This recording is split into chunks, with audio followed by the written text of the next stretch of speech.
Hello and welcome to Insight podcast with IDC. My name is Mike Wheeler, responsible for cloud here at Insight. Welcome to Andy Buss from IDC. Hi Mike, and yes, my role in IDC is to look after our custom consulting activities here in Europe, and my main focus is very much looking at IT service delivery from the highest levels down, and particularly what's happening in terms of data center trends and looking at things like cloud services. So today we're going to be talking about how to succeed in the new IT by getting IT able to do more with the current budget with agility and flexibility. Excellent. So Andy, could we start off by maybe looking at and trying to understand what is changing, what's changing the demands on IT at the moment in the marketplace? Well, we see quite a lot of things happening.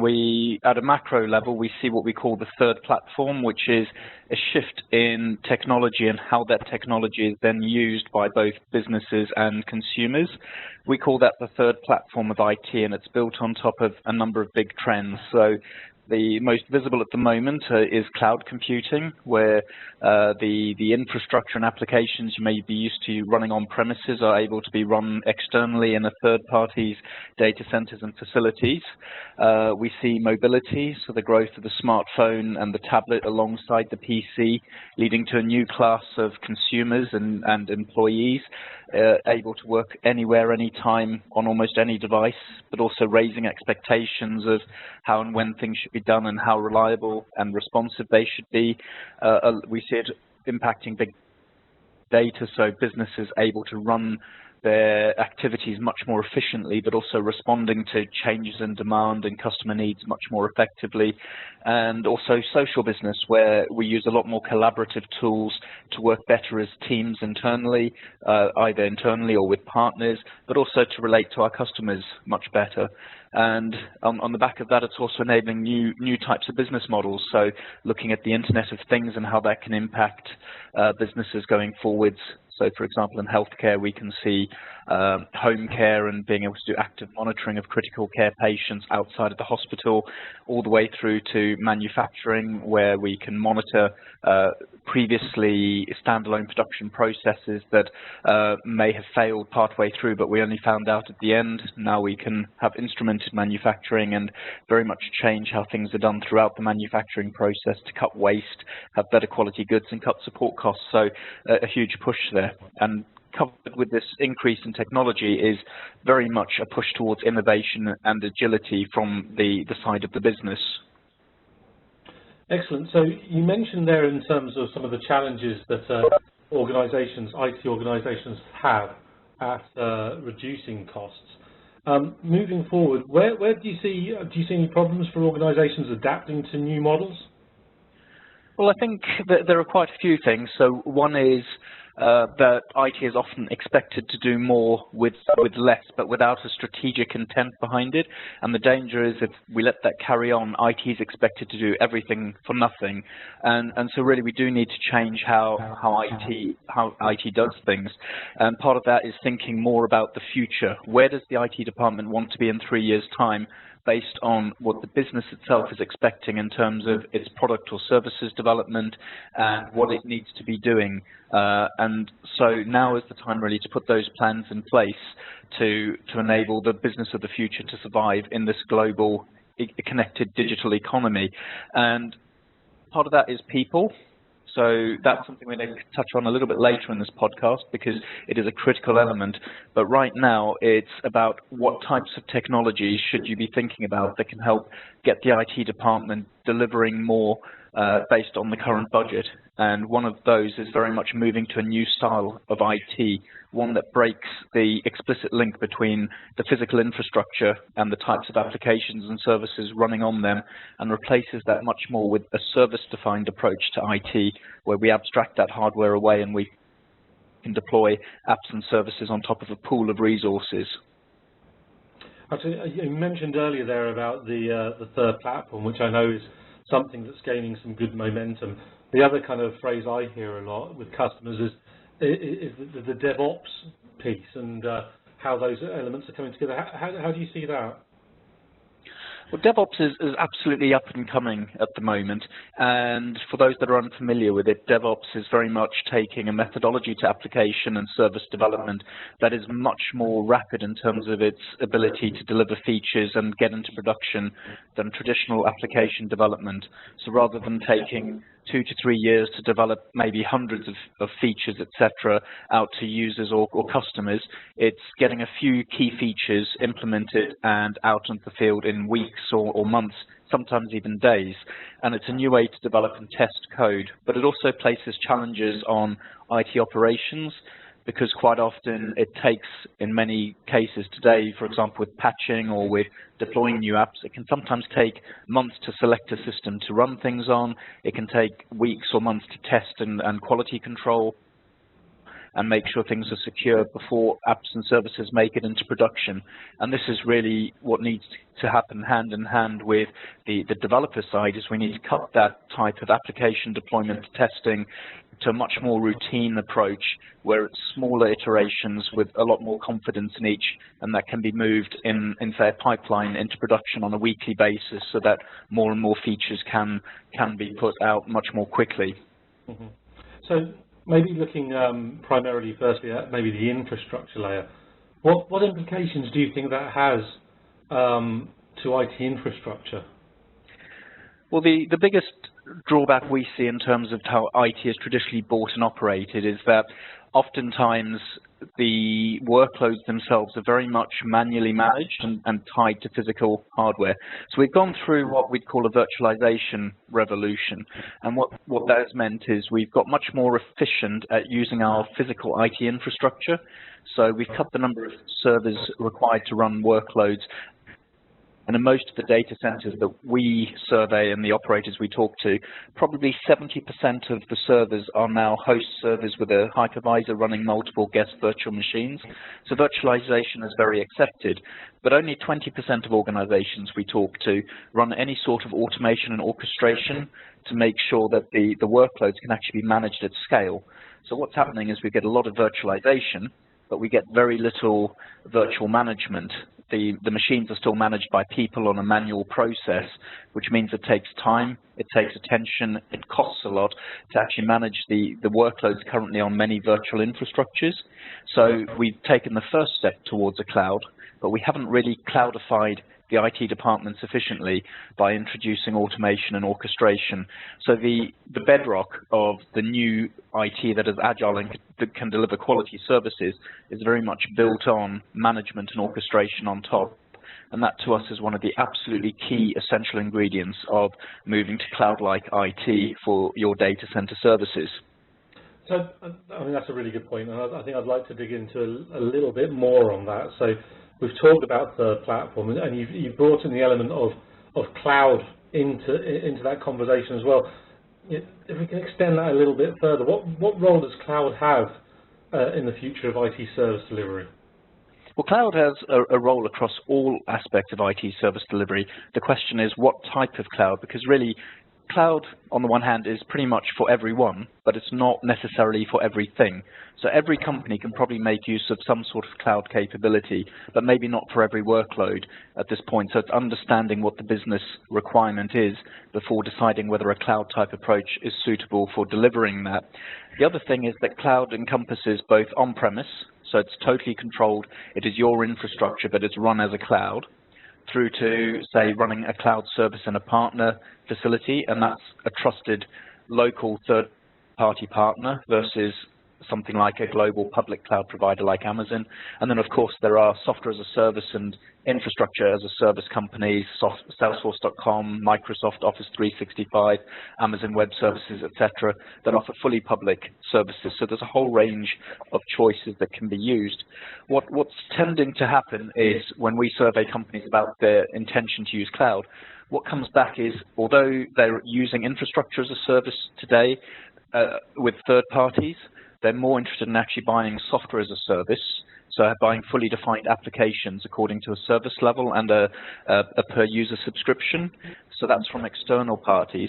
But on the other hand, we also see an intention to cloudify the internal IT infrastructure. So investment in private cloud is very much top of many IT managers and CIOs' minds at the moment to get the internal infrastructure much more effective at delivering IT, because, for example, one of the things that's happening is it's being compared more and more to an external infrastructure as a service provider in terms of its agility, its cost base, and what it can deliver. Excellent. So by the sound of this agility and flexibility, you know, this new IT sounds very adaptable. So how do our customers and how do organisations, how do they make that journey? How do they get there? Well, part of it is recognizing that you need to get there, and only 15% of companies thereabouts have made this transition today. The rest are running virtualized infrastructure or even just running physical infrastructure with maybe a bit of policy but very manually controlled. So 15% of companies have made that transition today, which means there's a lot still looking to do this. And we see a number of ways to make the step. So the first is understanding that you want to get to a cloudified approach that can deliver applications quickly and easily. The second is how best to do it. So generally, when we look at how things work, one is your organization undergoing a big transformation in terms of actually how it does business? This is business process transformation, and it's quite often led by a large partner helping to optimize the business processes. And then there's a lot of digital innovation going on, and therefore investment in infrastructure. And at that stage, you can actually often get quite large investment in IT infrastructure at the same time, therefore allowing you to deploy quite a large sort of cloud-type environment in one big bang.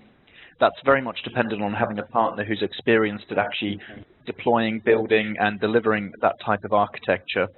The other side is most organizations that we talk to have what we'd call transformation at a small scale happening all the time. So rather than big bang business process across the board transformation, it's one or two business units trying to change things and do things. So it's smaller scale transformation. And in this case, what we find is it's often best to try and buy some sort of converged infrastructure that includes hardware, so servers, storage, and networking that's designed to work together with orchestration and management software. So it's either you've got to do the integration yourself across different vendors or buy an integrated approach to IT infrastructure. But the critical element is having orchestration and automation software that is an integral part of the whole, because that's what enables applications and services to be stood up quickly, to change how they're deployed, and to respond to changes and requirements from the business quickly. So our recommendation is very much, unless you're having a big bang transformation, is experiment small scale with a private cloud with automation and orchestration. And one of the ideal ways to do that is to think about a converged infrastructure stack from one of the leading hardware vendors that has specifically designed and integrated this. So in terms of cloudifying IT, is what you're saying, are you advocating that everything moves to a cloud-based approach? Eventually, we're seeing cloud take the form of the majority of IT service delivery. So we'd say to start for planning for that migration. What we wouldn't say is that workloads that are up and running, that have been invested and are delivering value, and that don't have any obvious problems right now, they're probably fine where they are for the foreseeable future. But whenever you have a refresh project or a new project going on, it's to analyze whether it's worth investing in a standalone system to deliver that, or whether to deliver it from a private cloud if you desire IP protection or some specific regulations, or to look at whether it's worth delivering from a partner cloud or a public cloud provider. So don't throw out what's working, is what we're saying, is a lot of the times it's new workloads or when a refresh is naturally coming around that it's best to consider cloud. So best to kind of review every instance as and when it comes to a natural refresh cycle. Yes, and also, as we say, is cloud is not always the answer to everything. So it's as bad to have a no-cloud approach as it is to have a cloud-first or cloud-only approach. The best thing is to actually have a range of services that you can use to solve your IT challenges, and depending on the business requirements, you'll choose the one that best solves the problem or need that the business has. And typically, as organisations look to kind of make this cloudify change, if they start looking at key performance indicators or critical success factors, what kind of benefits would you ask businesses to look at in terms of what that brings to their business? Well, when we look at it, there's a number of things. So one is looking at the split in where the IT budget goes and be quite critical about it, because not many companies even measure where the IT budget is spent beyond the basics of when you're buying sort of capital, when you're having capital expenses or direct purchases. One of the things we see is that the operating budget for IT is often still 65 to 70% of all IT spend, and very few of that is accounted for. And yet, the innovation budget that's available to transform how the business is done is typically only 10 to 15% of the IT budget. So 65% on operations that aren't accounted for and don't offer business value directly, versus 10 to 15% spent on ways to improve how the business is done and therefore increase either revenue or profitability. And just a small cut in that operations budget, if done properly and then the savings basically funneled for reinvestment into IT, can very much transform how much money is available to change how IT is delivered to the business. So our recommendation is to think about the overall IT budget, what is going into routine, run-of-the-mill operations that do not add business value, and to try and slash that as much as possible. And a big part of that is manual management and processes. It's a huge unaccounted for cost in many businesses that if tackled strategically and reinvested can really transform IT. There's some really good points there. When we look at changes in processes, a lot of our customers over the last few years have started to broaden out with ITIL-based IT service management maturity models, and clearly that's not just about technologies, it's about people and processes as well. What kind of impact is this new IT, this cloudified environment, having on people within organisations? Well, I'd say there's a couple of levels here, really, at its basest form. One of which is, say, the IT department directly, which is when you look to automate and orchestrate and deliver a cloud-type environment, yes, you will eliminate some of the jobs that were done very manually before. So routine patching, for example, or workload management and deployment, etc., will all become automated. But that doesn't mean that automatically the IT department cuts the number of people and downsizes. What it means is we need to transform how IT is delivered. So whereas a lot of IT focus in the past was keeping the technical underpinnings working together, in future it's going to be delivering new apps and services and getting them working together at a higher level. So the skills in IT are going to have to transform themselves over the next 3 years. And the ideal is many of the IT staff will retrain and reskill to a much higher level and be more valuable to the business.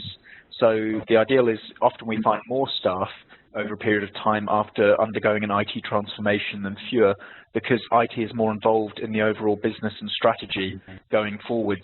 So the key here is to develop the IT department skills so that as automation, orchestration and workload management take hold, that the routine jobs of the past become the value-adding jobs of the future.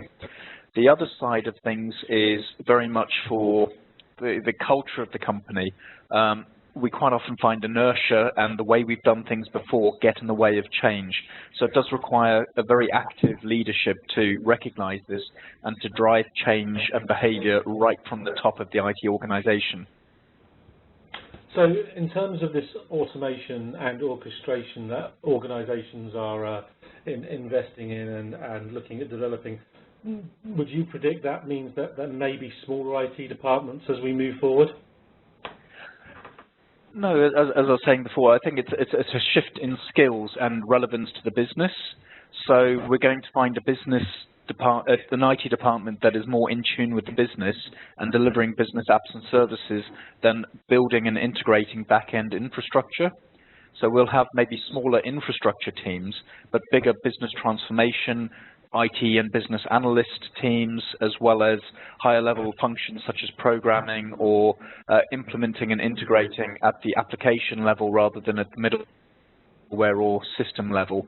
So it's a shift in skills, and most of the time we find IT departments tend to grow in influence and have the IT department stay the same size or effectively grow over time because of the value they're bringing to the business rather than the perceived cost of just running and maintaining infrastructure. So I guess that as IT increasingly becomes closer aligned with business, there is an element where that IT delivery is more critical to the processes that run the business. Absolutely. So digital transformation means its new business models are enabled by technology, and therefore more of the business runs on IT and is dependent on IT. And we mustn't forget that also the customer experience now typically is the responsibility of IT as well. So everything from sales and marketing during the pre-sales process through the purchasing behavior to post-sales support, as well as interacting with supply chain partners, etc., and go-to-market partners. All of this is becoming more computerized, and business models are able to change to take advantage of this. So the longer-term view is that the IT department is more embedded with the management and strategy of the business rather than acting just as a driver of sort of employee productivity and business process efficiency. It's now much more viewed as a key partner in terms of competitive differentiation and revenue growth. Excellent. So I think we've covered a lot of ground on this call, and I really appreciate the time you've spent with us, Andy. I think that we've talked about the platform, cloudifying IT, the effect on people. Could I invite you to maybe summarise up some of the key points we've discussed today? Yes, certainly. So when we look at it, the third platform basically means that IT needs to be more agile and flexible to help the business grow and be profitable. So that's the main aim of IT, be more strategic with the business. We feel that this transition is best aided by a move to a cloud approach to IT, and this helps break the dependency between physical systems and applications. One of the critical skills for IT in the future is going to be better relations with the business, so understanding the key goals and how IT needs to develop and adapt to support this, so revenue growth and profitability, and how is IT responsible for helping that. The IT department will have to change. Skills and people development is going to be key to this, and a lot of this will be enabled by automation and orchestration. And this will be absolutely key for the IT department of the future. Without this, IT will not be as effective as external providers or your competitors in the industry. So please plan ahead to plan for this. Get in people and companies that have the skill to implement it, and don't use it as an excuse purely for efficiency to cut the size of the IT department. Work with the business on a plan and a strategic plan to do a skills transfer to basically move away from thinking about systems to thinking about services being delivered. And remember, you need to deliver on your promise to the business. A poor execution on your IT strategy could set your IT department back years and basically be a career-limiting move. So make sure you use partners who have expertise here, who know the pitfalls from hard experience, and can help you deliver what's needed with confidence to the business. Andy, that's excellent. I really appreciate spending the time with you today. I think there's some very good insights into what's happening in the marketplace and where organisations need to be looking moving forward. I'd like to thank you very much for your time, and hopefully we'll follow up soon. That's great. Thanks, Mike.